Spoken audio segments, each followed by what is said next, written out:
Thank you for joining us on this new episode of Strange Process, a series of videos where we explore the creative process by talking to a diverse number of artists from different disciplines.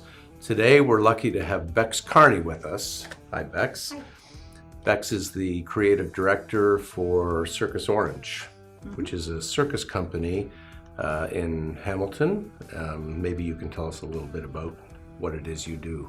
Yeah, I do the direction and the creation of a genre of street theater that involves theater, circus, dance, and our audience that we usually perform in front of is outdoor performances, and through streets or city squares. So we're always outdoors, and we're working with pyrotechnics as well to add another element, and heights and cranes and all sorts of exciting things. So larger than life. Yes. Spectacles. and for these, you usually have a client then, I guess, or someone who commissions this work.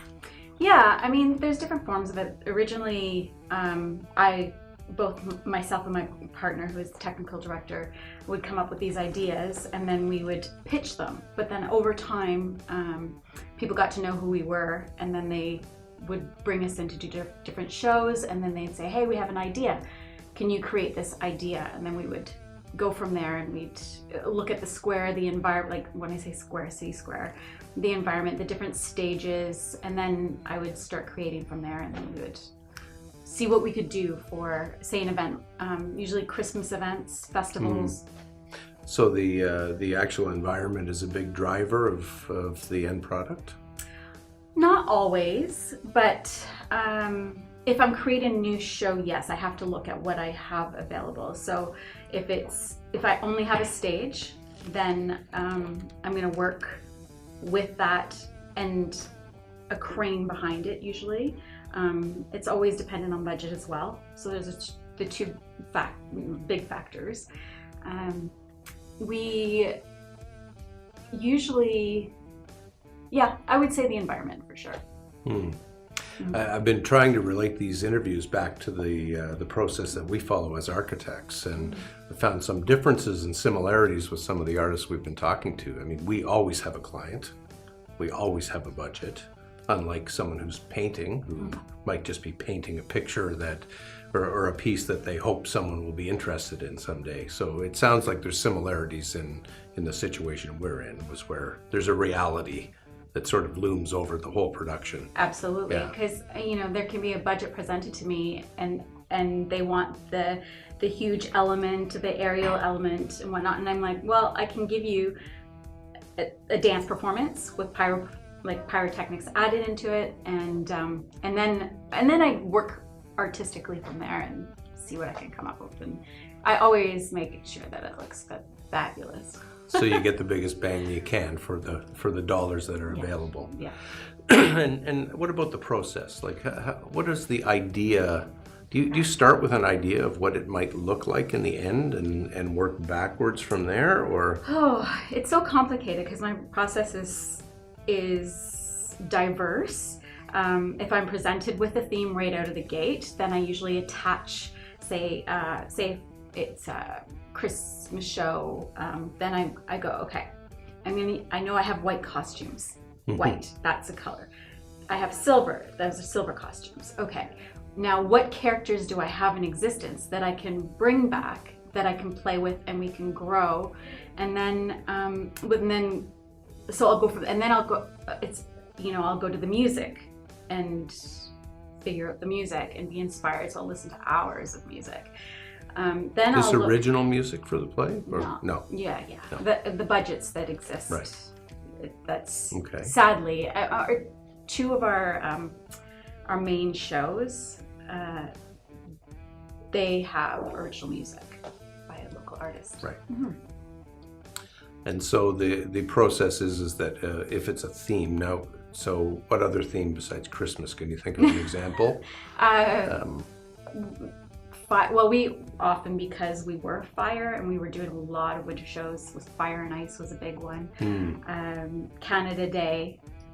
Right. But everything that's a celebration or festival that you can think of that exists, then we'll be asked to do that. And then it goes over into the corporate section as well, where it's a product launch, so that's very, very specific and a little bit more not as creative of a process, a little bit more in a box and in a frame. Right. And so once you get the theme and you know your budget, it sounds like you've been building up an inventory of sort of a kit bag of characters and pyrotechnics and things that you can. So you're taking those pieces and combining them. Do you always try to create something new every time? If I can, if it allows for it, absolutely. I mean, what I do is sometimes I even have an apparatus that I'll take and it'll be presented in 4 different ways. So I get to experiment with it in 4 different ways, in 4 different shows. So if I can only put one performer in, say the orb, we have an orb. I've done it with 1, 2, 4 people, and with different variations of pyrotechnics and how it spins, or if it just moves up and down, and so those are the things that go with new. We don't do so much brand new stuff unless someone comes up and says, I want this new product from you guys, or this new show. In which case it would have to have a commensurate budget attached to it to start from scratch. And when you're rehearsing a show, or when you're trying to create the product that you have in your vision, is it a collaborative process with the performers or with the technical people, or?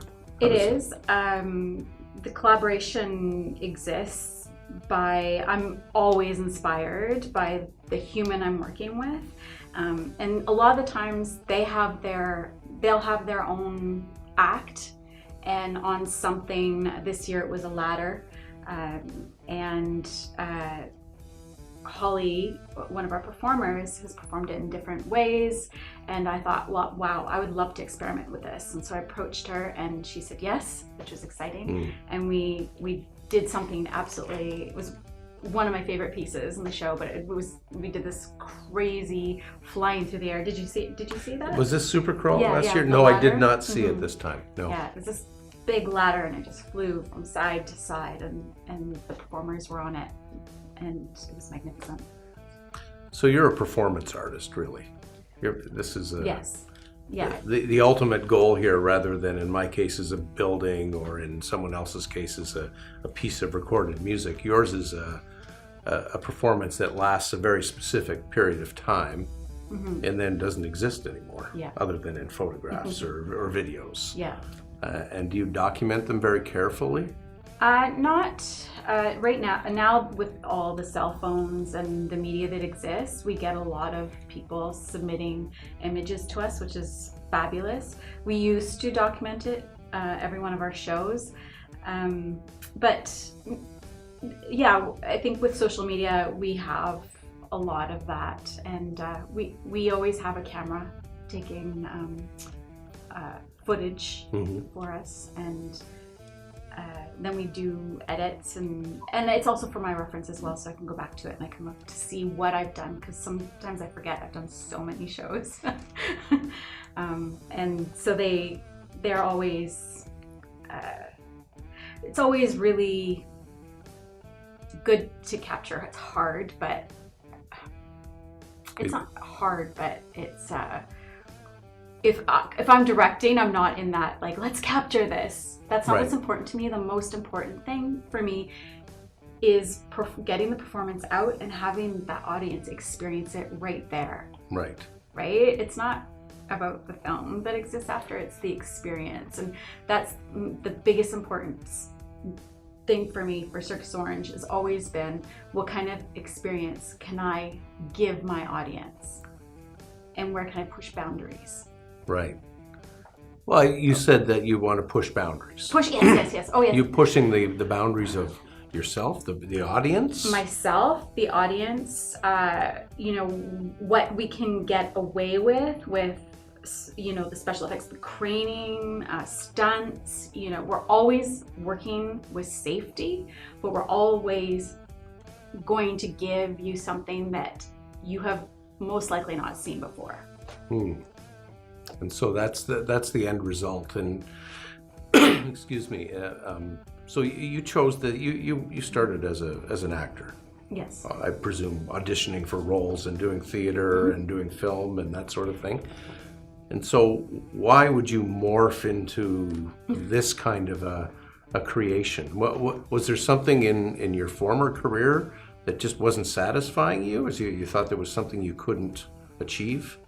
Well, I was introduced, I met my partner, and at the time I was waitressing. And I discovered circus, and this is like way back, and he taught me how to eat fire. So I became a fire eater.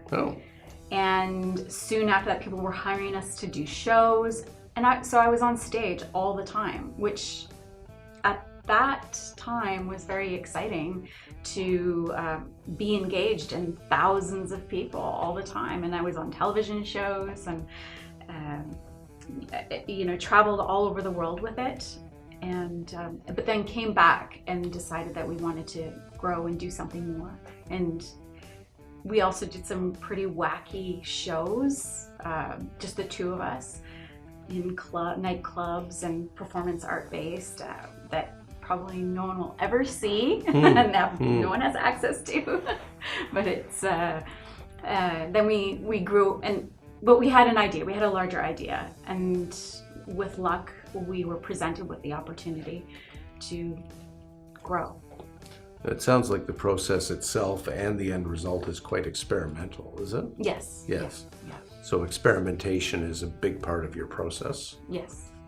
Like, can you think of an example? Like, can that crane go higher, or do you get an idea and then like figure out technically how to execute it during the rehearsal process? Yeah, well, once I get an idea, and I also work from images. I look at architecture. I look at things around me that inspire me, how it makes me feel, and then I want to create something that someone else is going to feel. So, there are times where I'm like, oh, I'll ask someone to do something pretty crazy and intense. And they'll go, yeah, sure, awesome. And then I'll be watching, I'm like, oh my God, what have I done? And I'm like, if I'm feeling that way, always again in the realm of safety, but always pushing, we haven't done this yet, let's try this. Let's do this. And to me also circus, and when I used to watch circus, I used to be terrified. Like a traditional circus when you were a kid? Circus, yeah. And what was scary about it? Well, the flying trapeze, I was always on the edge of my seat. Oh, that they might fall and hurt themselves. Yeah, there was always something that was just always on edge. And watching some of the acts as well some of them you don't really see anymore, and it's so it made you dramatic. Made you uncomfortable. It made me uncomfortable, but it also made me think. Yeah. Like how is this human possibly doing this? Right. And for me, there has to be an element of that in my performances and my shows, even if it's trying to make the impossible possible. Yeah. Interesting. So I can see how that's very process oriented, because you have an image in mind, but you may have no idea. Now you have the experience to have some idea how you're going to achieve it. But do you ever get ideas now that you think, I'd love to do this, but I have no idea how that could happen?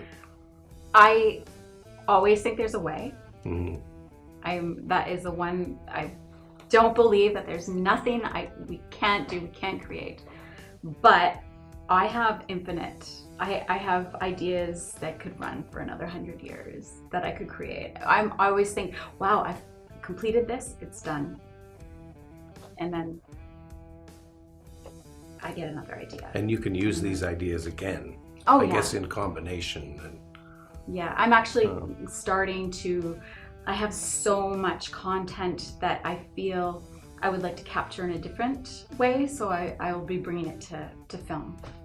Oh, you will? Yeah. And there's a project in the works of Not yet. trying- It's in the works in terms of like it's being written down and thought of. But How can I not do this? quite financed. Yeah, no. No. Oh, interesting. So some of the artists I've talked to have talked about ideas, and I always ask, how many ideas do you get that end up not going anywhere? Or it sounds like you might have the opposite problem. You have too many ideas and you don't have time to bring them along. But do you ever get ideas and then decide halfway through the process, this just isn't going to work, or I'm not going to be able to achieve exactly the impact that I'm looking to achieve? So I will not put on a show if I can't achieve the impact that I want. So you won't compromise the idea. You won't compromise the idea. I'll modify the concept Right. to make it go where I have to go. But I will not, it's not that I won't give up the idea. I'll change the idea. And that idea can be a costume. That idea can be the placement of something on stage, where it isn't, where the apparatus exists. And then if I change it here, then it changes the message of the show. So those things can change. Whereas if I'm stuck on, I'm putting it here, here, here, here, and then I'm like, I really want it here. I really do want it here, but then I have to move it over here. Sometimes my little heartstrings break, but then, But as they say, the audience never notices, right? No, yeah. Yeah. Well, it's And I believe that the audience doesn't notice, and if the performance is honest, which I always work towards as well, even though we're working with spectacle, that it will be engaging and it will be effective. So there's an underlying theme that you're trying to this is a question about theme versus detail. You'll design detail into the show, but that detail is not so precious that you can't change it as required? Is that? Yeah, and I mean, I'm always, in my early days, it was so hard to make those changes. I was so stuck. And then I learned that because there were times where we get there and then where the stage was put up and the crane, even though we knew and we were flying something, there was a tree there. In one case where we were working in the city of Toronto in not Nathanville Square, the other square. North York? Dundas. Dundas Square. Dundas Square. Yeah, Dundas Square. We were there, we did shows there for 7 years, and they had these trees, and as they grew, we couldn't fly between these two posts because they were Interesting. Oh no, the show's ruined. Yeah. Why are they behind trees? They were never like that before. That's interesting. Yeah, and it changes. Even if you know the environment, someone will put something where you don't want it.